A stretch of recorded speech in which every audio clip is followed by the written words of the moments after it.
In a world of terrifying creatures, being small means facing danger at every turn. If you were a small animal, the late Cretaceous would have been an awful time to be around. For a youngster, every day is a struggle to stay alive. Their only chance, keep out of trouble and grow up fast. If you're a dinosaur, every mega herbivore in the environment wants to crush you. To survive, dinosaurs develop advanced tools, astonishing on the outside and on the inside. For the first time in 65 million years, cutting-edge imaging technology will peel back skin, muscles, and bones to reveal the secrets of nature's greatest success story.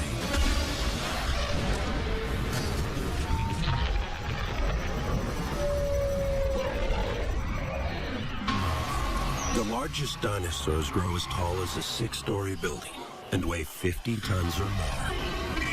No land animal today even comes close. The jaws of a T-Rex can leave a bite mark 4 feet long, and 12-inch teeth can penetrate deep into flesh. But every dinosaur, no matter how big or powerful, starts out small, very small.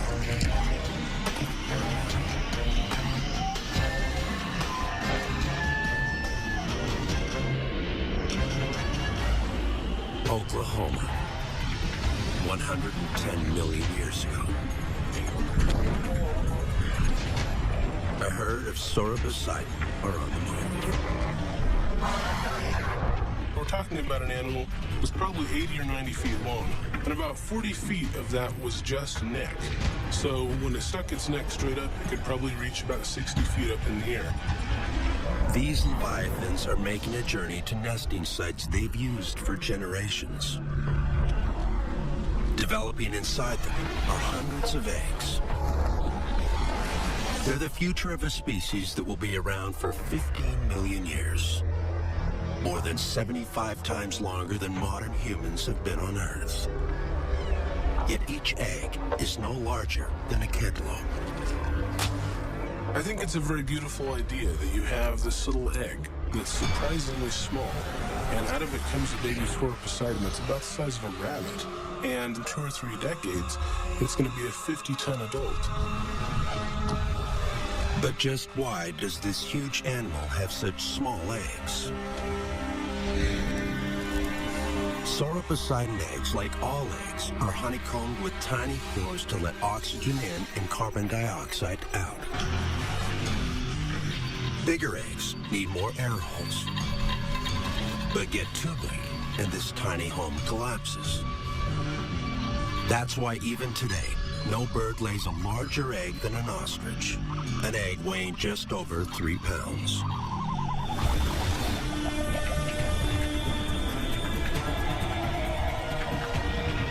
Each female lays about 500 eggs a season. This sounds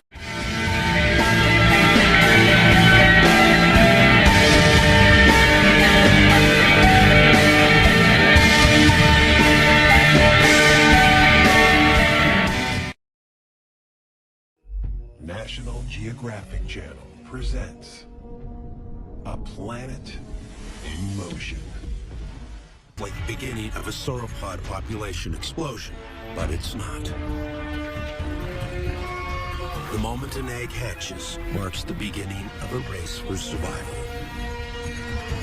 A race virtually every one of them will lose. Being a hatchling, you don't have horns, you don't have plates, you don't have any kind of armor on the body. Practically anything could gobble it up. Thousands of defenseless hatchlings are let loose into a world of fierce predators. It's a brutal way to raise a family. Sauropods were just trying to flood the environment with babies, just in the hopes that a few survive. In the Cretaceous, plant eaters faced vicious killers. And none has a worse reputation than Tyrannosaurus rex, possibly the largest land predator that has ever lived.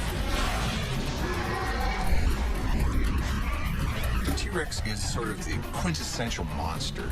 A dinosaur with an attitude. A Tyrannosaurus Rex can grow to 18 feet tall and over 40 feet long, with jaws designed to tear meat to shreds. This beast's reputation for violence and terror is unmatched. But a T-Rex comes into the world protected like few others in the Cretaceous. If you say Tyrannosaurus Rex, I think of gentleness. I think of superb motherhood and a struggle to raise one's chicks. The dreaded Tyrannosaurus Rex, it turns out, is one of the most nurturing of all dinosaur parents. It means taking care of the eggs, sticking around the nest, feeding the nest, and keeping track of its progress. Tyrannosaurus Rex means Tyrant Lizard King. And this beast rules a world where physical traits more than intelligence determine winners and losers. But T-Rex has both. Superb biomechanics and by dinosaur standards, a stellar intellect. It was the result of many, many millions of years of specialization for large body size, for focus on prey, for sensory apparatus, and for the ability to dispatch a large herbivore. With things like Tyrannosaurus Rex, you have bigger brains, you have the option for more complex behaviors, especially when it comes to parental care. For 3 months, an adult delicately guards the nest to ensure the survival of their youngsters and the continuation of their genes. You've got to have somebody that's very, very attentive when these little things hatch. Inside the egg, the embryo breathes in oxygen and exhales carbon dioxide. The CO2 dissolves in fluid, making carbonic acid. Acid that slowly weakens the shell. Suddenly, something miraculous happens. A 3-foot-long T-Rex chick breaks free. You can imagine T-Rex helping its young out of the shell, even with those big giant jaws. The hatchling is tiny compared to its gigantic parents. And this heir to the T-Rex throne is immediately under threat. Tyrannosaurus Rex, when we think about it, we tend to think of the big adult because that's the skeletons that we see. But we know that they didn't hatch that way. Once those eggs hatch, we've got an animal that's maybe 3 feet long, maybe weighs about 5 to 8 pounds. Comparing that to the adults, which might weigh as much as 7 tons and be 40 feet in length, how is this animal going to be careful to not step on these little beasts, and let alone try to protect them and try to make sure that they're going to be cared for? There's nothing fearsome about them. Sure, maybe someday they would become a fearsome animal, but at that time they're just a meatball on legs. Wherever this T-Rex looks, he stares danger in the face.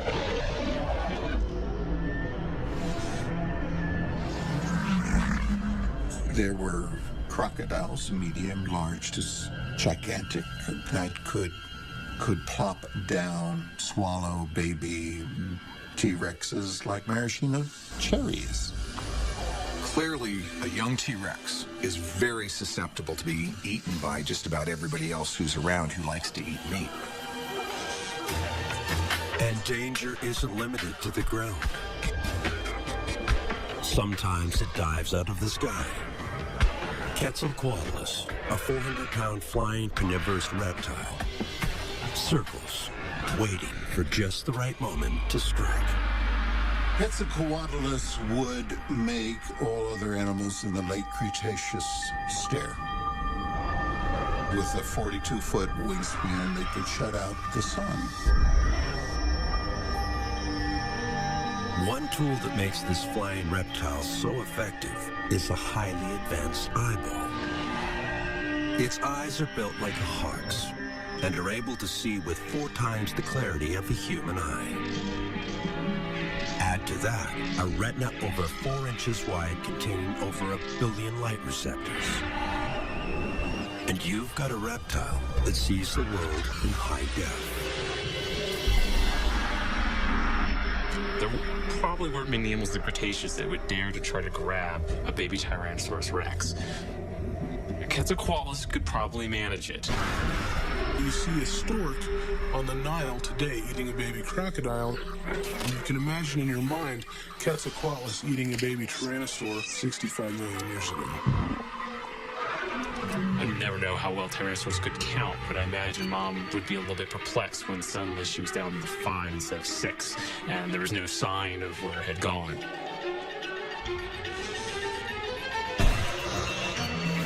For a baby Tyrannosaurus Rex, danger lurks everywhere, but at least he has a fighting chance. For Sauroposeidon, it's another story altogether. They are born defenseless, and worse, they are born alone. If you want to have intensive parental care, you can only take care of a limited number of offspring. If you want to have lots of offspring, you have to have little or no parental care. And sauropods took that route.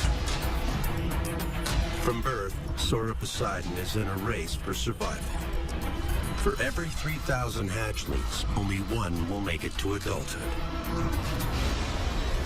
And to become that one survivor, it must fend for itself for years.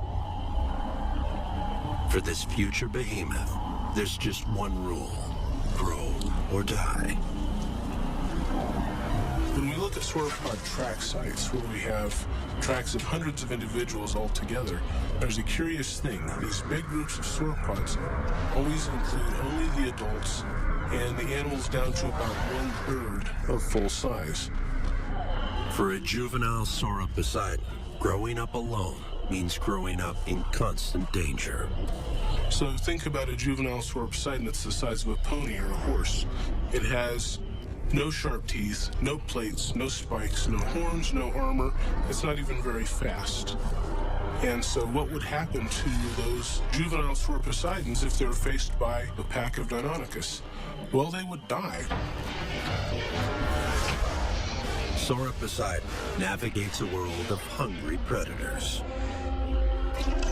When you start off coming out of the egg and you're less than, say, 2 feet long, and you're in a world full of predators that are loving to crunch on you, then you need to get big fairly quickly. The cards seem stacked against this future titan. With odds like these, how will this massive creature survive?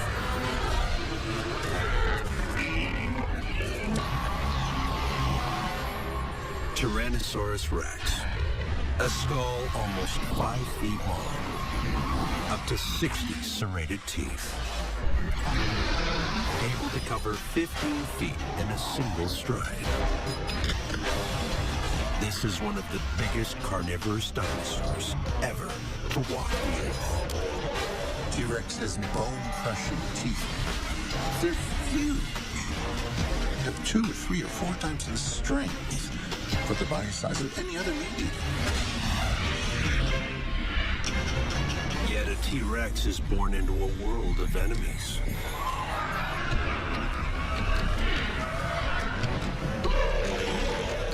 Survival, even for a king, is in no way preordained. Herbivores are not dummies. They'll try to remove the dangerous elements in a preemptive strike. If you're a baby tyrannosaur, every mega herbivore in the environment wants to crush you. It's as if somehow, inside the tiny brain of a triceratops, a fearful picture emerges. An image that one day this tiny T-Rex chick will grow into a menacing monster, able to tear this plant eater limb from limb. But perhaps their greatest enemy is a bit more familiar. Probably the greatest danger to a baby T-Rex is another T-Rex, the family from over the hill.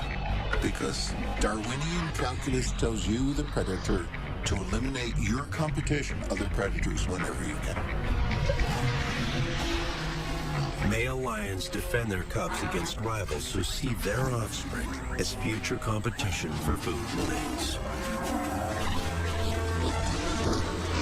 Wouldn't an intelligent predator like T-Rex make the same calculation? Compared to prehistoric plant eaters, its cerebrum, the part of the brain associated with strategy, is huge. So is the cerebellum, which controls muscle function. This is an animal that can plan and execute a devastating attack.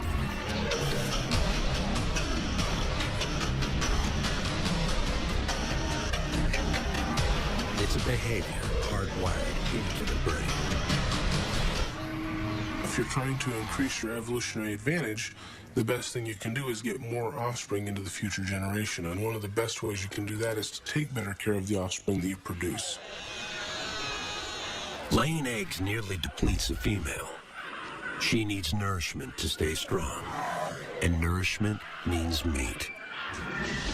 While she searches out her next meal, the male stays behind to guard the nest.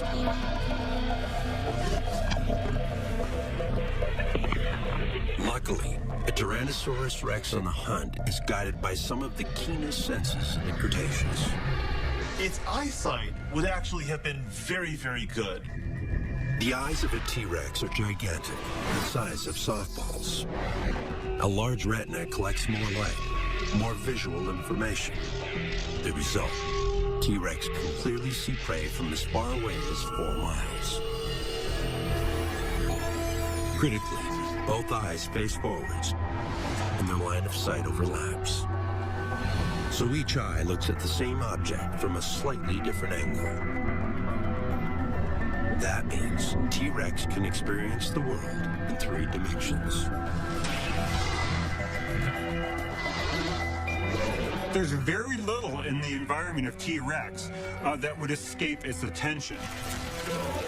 For a hunter, hungry after months of growing her eggs, making a kill may mean the difference between life and death. Ankylosaurus is an herbivore, but it's a tank of a reptile covered in steel-tough armor. T-Rex 3D vision pulls this animal clear of the background. Could this plant eater be dinner?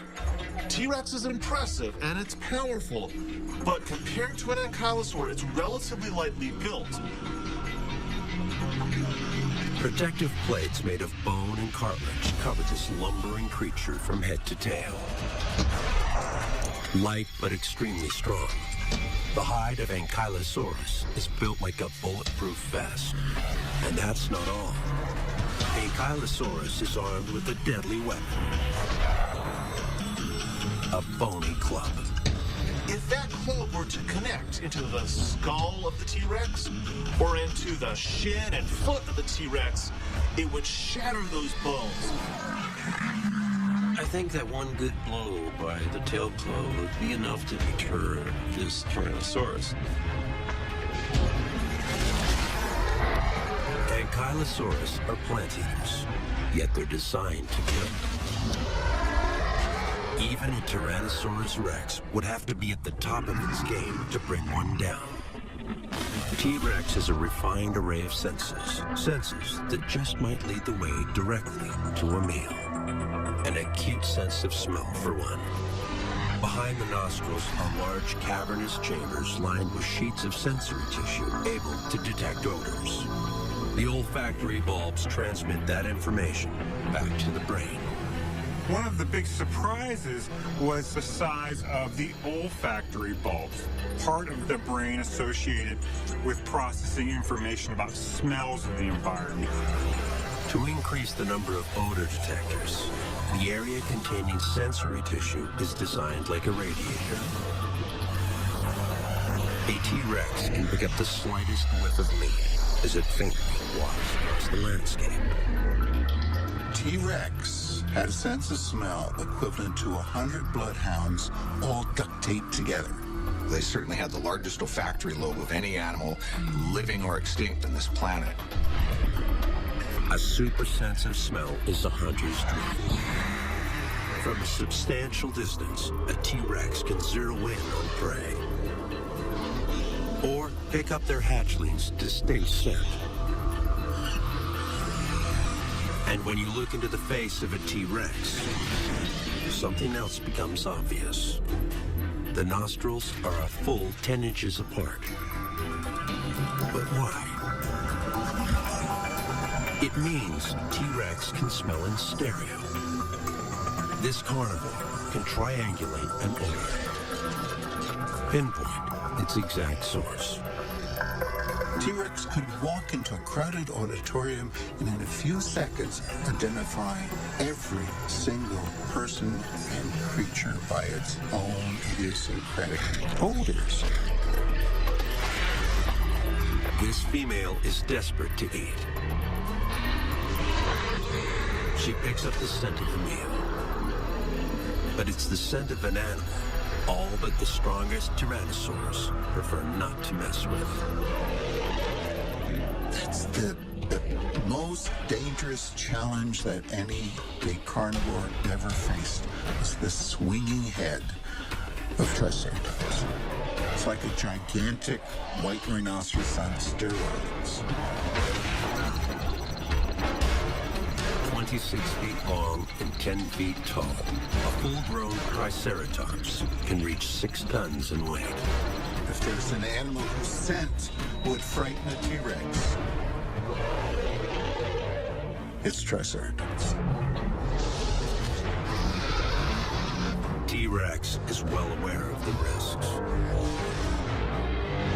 Its cerebrum has information stored from previous contacts. It knows the danger ahead. Turning a Triceratops into lunch means overpowering a beast with 3-foot-long horns sheathed in rock-hard keratin, and a body protected by a bony shield.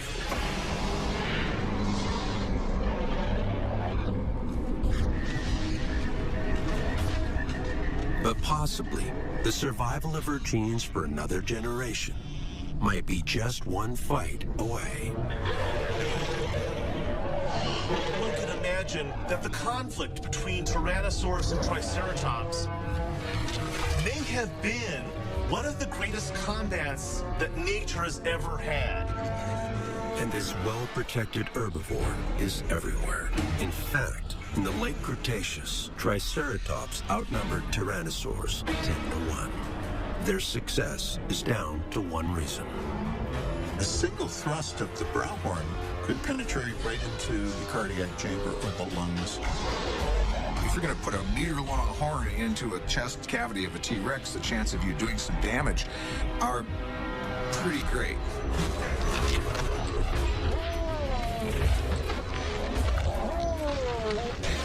Tyrannosaurus rex is stabbed in the eye.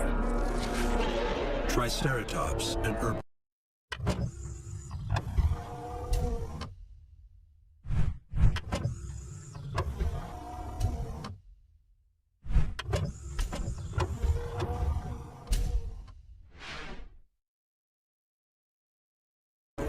Gets the best of the king of Cretaceous. The key element for any predator is to go in, make the kill, get what they need, and do it without injuring themselves. For a carnivorous predator, losing an eye could be fatal. Back at the nest, the chicks are guarded only by the male. Overhead, a Quetzalcoatlus senses blood. On the ground, one parent is down, and the other faces starvation. For a baby T-Rex, it seems the situation couldn't get much worse.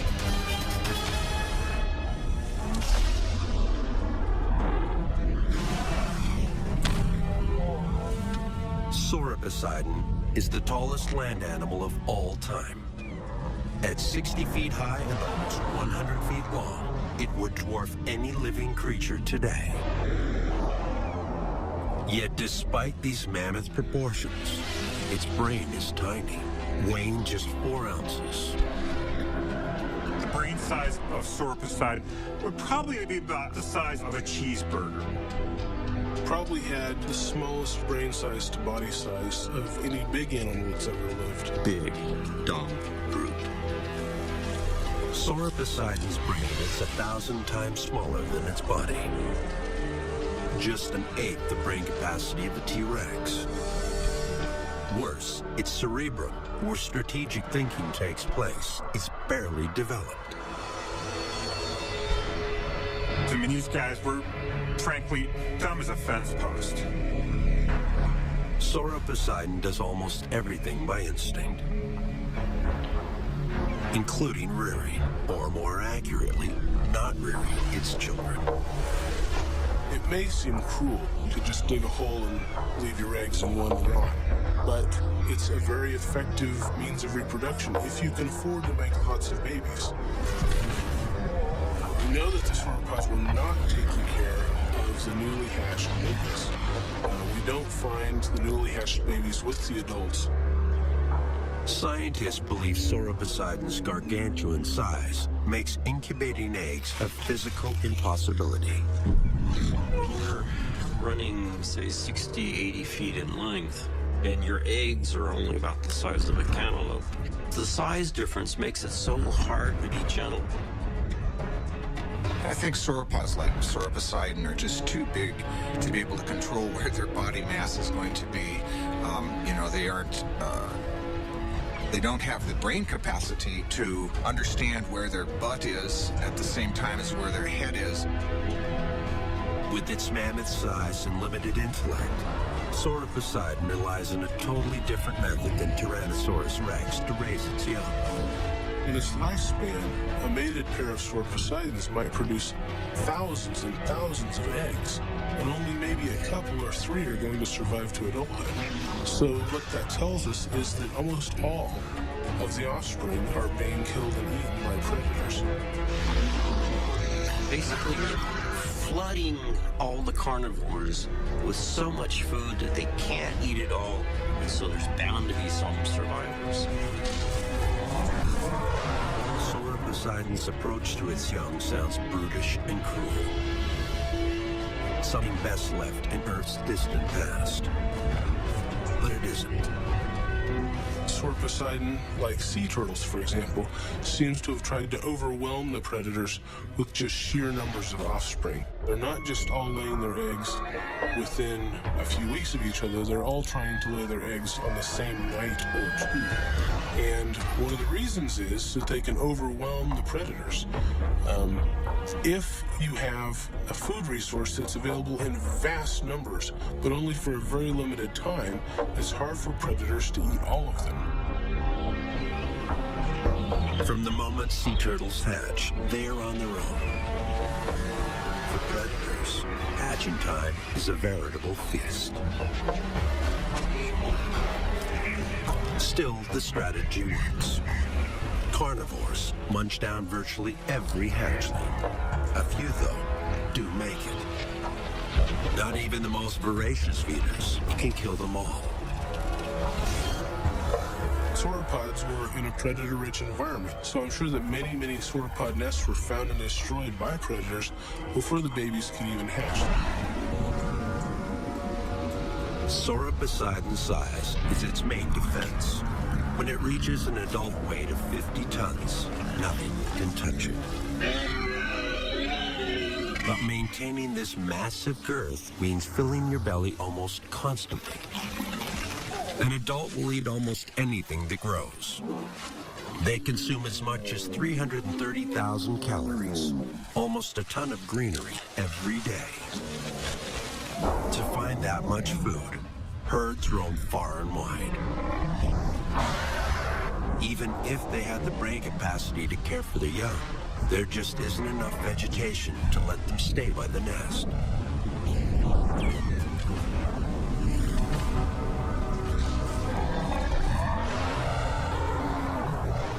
How much of your resources do you put into reproduction or producing the next generation? And it's always a trade-off. If you put in a lot of parental care, then you don't have the resources to make lots and lots of babies.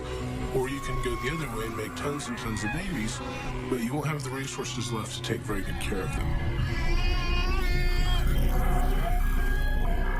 Taking care of offspring requires not only brain power, but also well-developed senses. Sauroposeidon has neither. Its eyes are separated, located on each side of its head, so it has no ability to judge depth.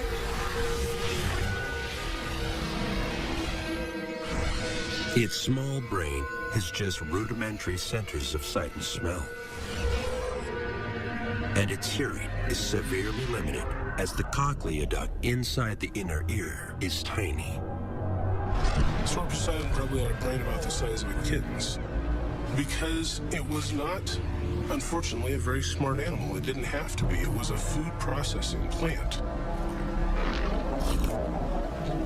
Sauroposeidon's 5 senses are little more than a life support system for the biggest stomach the world has ever known. For a hatchling, the situation is even more dire. They lack even the most basic early warning system. The danger is present. Herbivores are growing much faster than the carnivores. If they don't grow fast, they get eaten. Still, it will be a decade or more before this Sauroposeidon is big enough to join the herd. And it will spend all those years alone. So where are the smaller animals? What did the sauropods do until they were a third grown?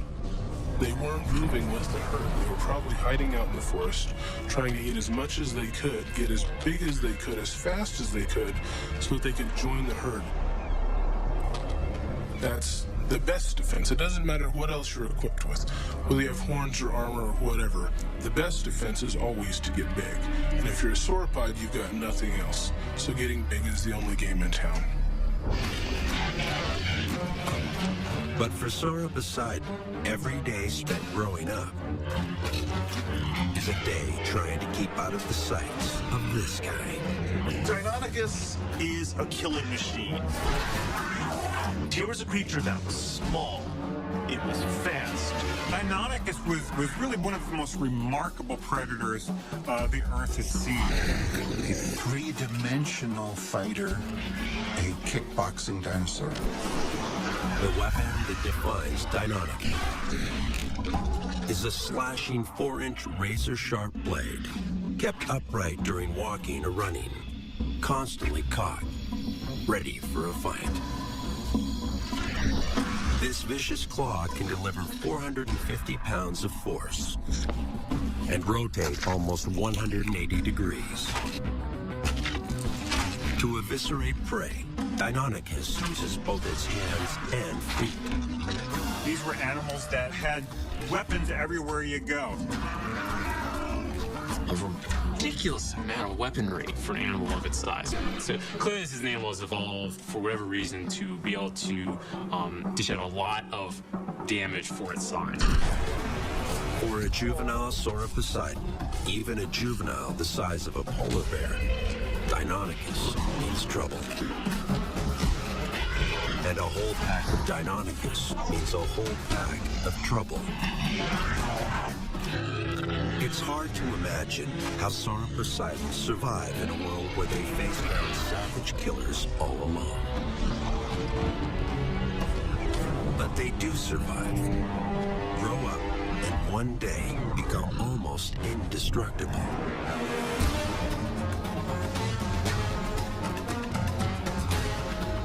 For Tyrannosaurus rex, the most advanced carnivore that has ever lived, the odds are even tougher.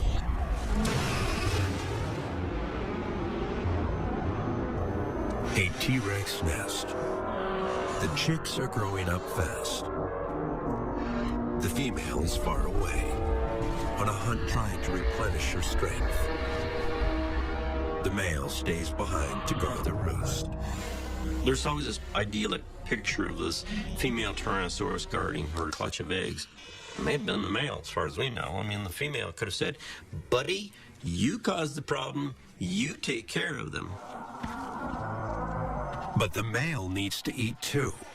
A warm-blooded carnivore can't last for long without a meal. As scent travels on the breeze, an aroma his brain instantly recognizes. A triceratops, dead and rotting. Dinner just got one step closer. And the advantage of a carcass is that it bite. This vicious claw can deliver 450 pounds of force and rotate almost 180 degrees. To eviscerate prey, Deinonychus uses both its hands and feet. These were animals that had weapons everywhere you go. A ridiculous amount of weaponry for an animal of its size. So clearly this is an animal that's evolved for whatever reason to be able to dish out a lot of damage for its size. For a juvenile Sauroposeidon, even a juvenile the size of a polar bear, Deinonychus means trouble. And a whole pack of Deinonychus means a whole pack of trouble. It's hard to imagine how Sauroposeidons survive in a world where they face down savage killers all alone. But they do survive, grow up, and one day become almost indestructible.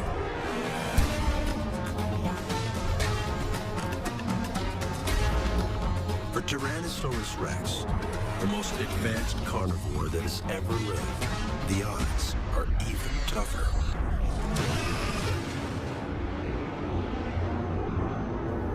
A T-Rex nest. The chicks are growing up fast. The female is far away, on a hunt trying to replenish her strength. The male stays behind to guard the roost. There's always this idyllic picture of this female Tyrannosaurus guarding her clutch of eggs. It may have been the male, as far as we know. I mean, the female could have said, "Buddy, you caused the problem. You take care of them." But the male needs to eat too. A warm-blooded carnivore can't last for long without a meal. As scent travels on the breeze, an aroma his brain instantly recognizes. A triceratops, dead and rotting. Dinner just got one step closer. And the advantage of a carcass is that it can't fight back. There's this debate, was T-Rex a scavenger or predator? And the answer to that is it was both. Any large animal needs to be able to find food on a regular basis. And these guys were warm-blooded. They needed to eat frequently. But with both parents out searching for food, the nest is left unguarded. Exposed, danger lurks everywhere.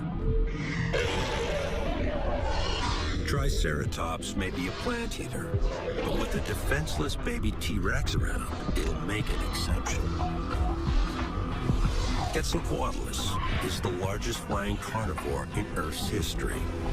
It eats 10 pounds of flesh every day, nearly the weight of 2 hatchlings combined.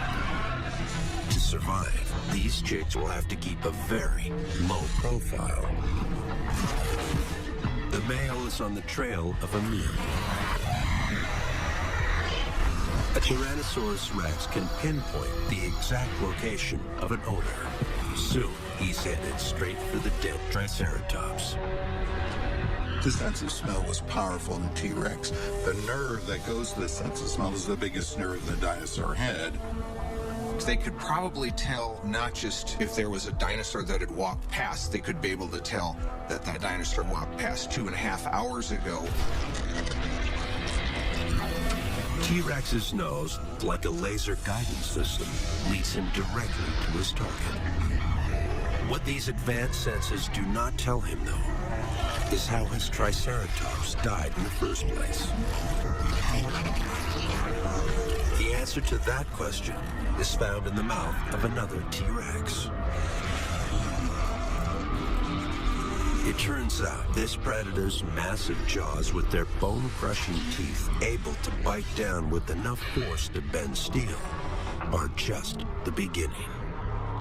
It's quite likely that the teeth of carnivorous dinosaurs have rotting meat, little bits of it caught in their teeth, and therefore a lot of bacteria, and therefore an infectious bite. The bacteria would have given T-Rex permanent morning breath. There would be many reasons you would not want to be around the mouth of a T-Rex, and smell would have been one of them.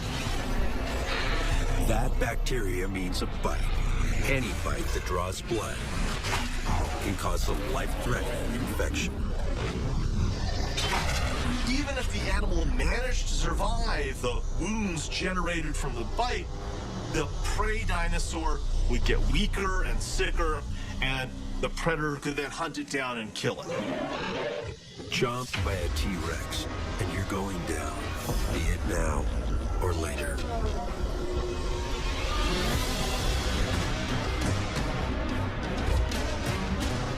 And once you're down, Tyrannosaurus Rex will find you and eat you. The problem for this T-Rex is that the stench of rotten meat draws a crowd. And while a hungry adult male fights for his share of the spoils, his unguarded hatchlings wait for his return. All while a Quetzalcoatlus circles overhead.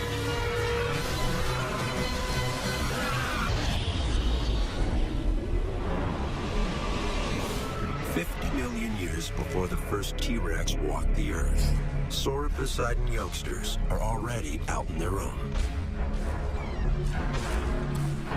Huge numbers hatch each year, but only 3 out of 10,000 will survive to adulthood.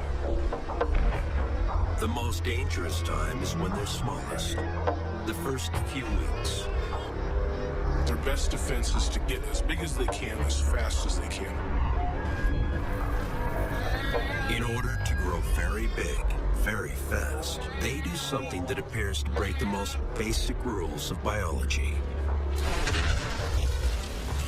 For the first few years, these plant eaters are meat eaters. Probably many of them were eating insects and small animals because it was a ready source of protein. Very many plant-eating animals will also take animal prey when they can get them because it's an important source of nutrients that are really hard to get from plants. A young Sauroposeidon processes food in an entirely different way than an adult, digesting its food in the stomach and small intestine. It's a digestive process more akin to the carnivores and feeders. And Sauroposeidon has another trick for growing to mammoth proportions: hollow bones. Its backbone, neck, and ribs have walls just a fraction of an inch thick. Even its limbs are far less dense than the bones of many mammals. So look at these big sauropods like Sauroposeidon. They're growing to 20, 30, 40, 50 tons, and they're doing it in the space of just 2 or 3 decades. Sauropods grow in spurts, depending on their age, the season, and the availability of food. We know this because their growth is recorded as rings, just like rings in a tree trunk.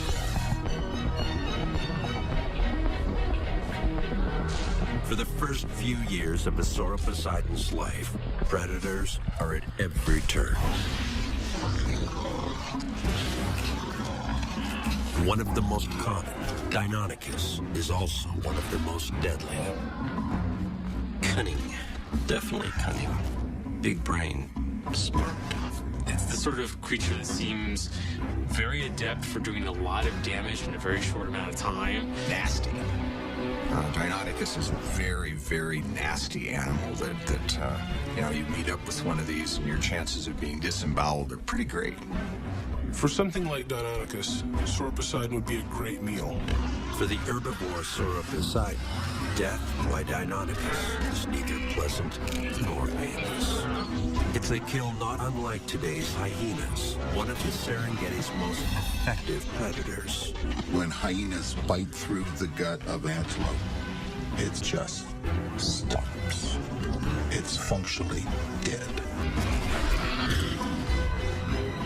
While juveniles fight it out in the woodlands, adult Sauroposeidon are, as always, foraging for food. With their tiny brains, they live in a world of oblivion, seemingly unaware of the fate of their offspring.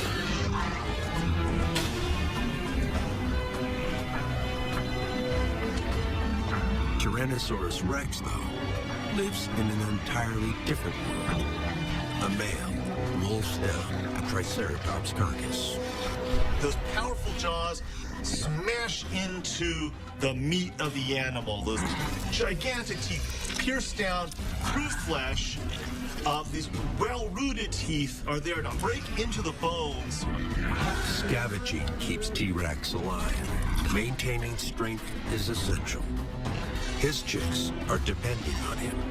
Left alone, they are as vulnerable as a clutch of baby Sauroposeidon. And a Quetzalcoatlus has a voracious appetite.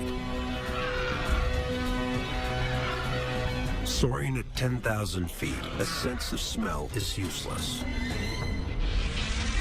This flying reptile relies on its fantastic eyesight to scan for vulnerable youngsters on the ground. It could make the difference between a meal and no meal. It zeroes in on a target. A 3-foot-long baby T-Rex appears on the radar. It's going to need to have fairly good distance vision in order to be able to see just generally where it's going and targets on the ground. This T-Rex is not a killer. Not yet. And these babies taste just as good as any other little dinosaurs that dot the landscape. We would have been just about the right size to be a snack for Quetzalcoatlus.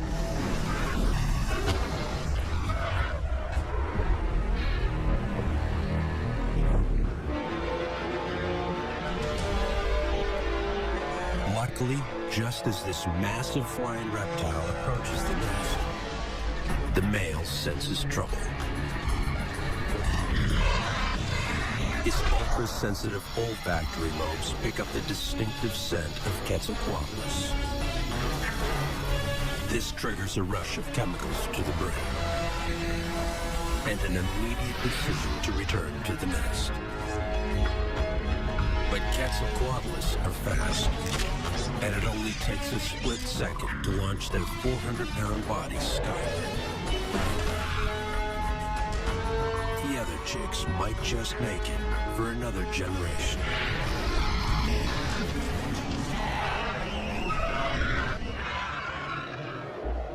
Dinosaurs ruled the Earth for millions of years. They grew to almost unimaginable sizes, adapted to extreme environments all over the globe. These animals were very successful and really some of the crowning achievements of evolution. And they do it all without much brain power. Dinosaurs didn't need to solve quadratic equations. They didn't need to play chess. They didn't need to learn how to build rockets to go to the moon. What they needed to do was do the things dinosaurs do. The really only need to be as smart or smarter than the animals that you're around. It's animals that need to respond to threats, be able to guard their young, might need to be doting parents in many cases, might need to be able to find distant resources, but they don't necessarily need to comprehend philosophy. The armored dinosaurs in general, and Ankylosaurus is no exception here, were not bright dinosaurs. Probably one of the dumbest dinosaurs that ever lived. Their brains are really small for the size of their heads and their bodies. Dinosaurs have just one job: successfully operate the advanced machines that dinobodies have evolved into.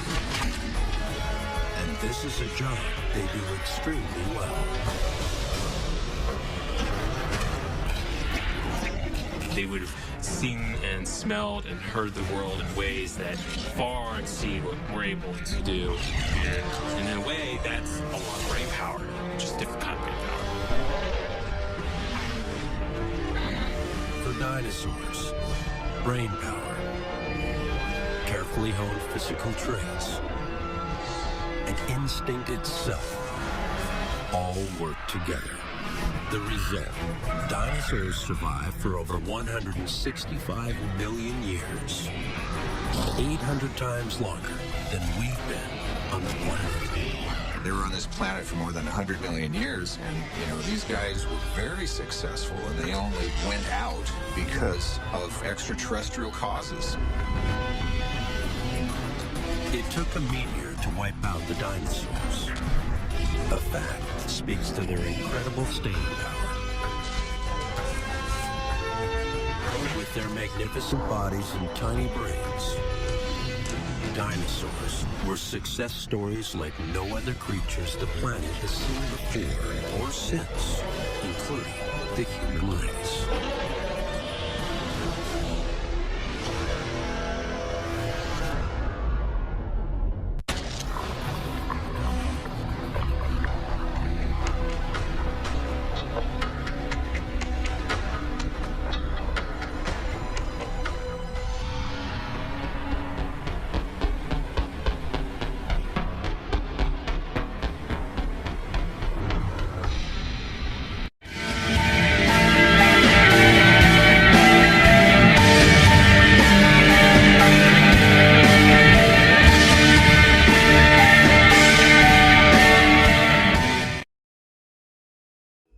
National Geographic Channel presents A Planet in Motion.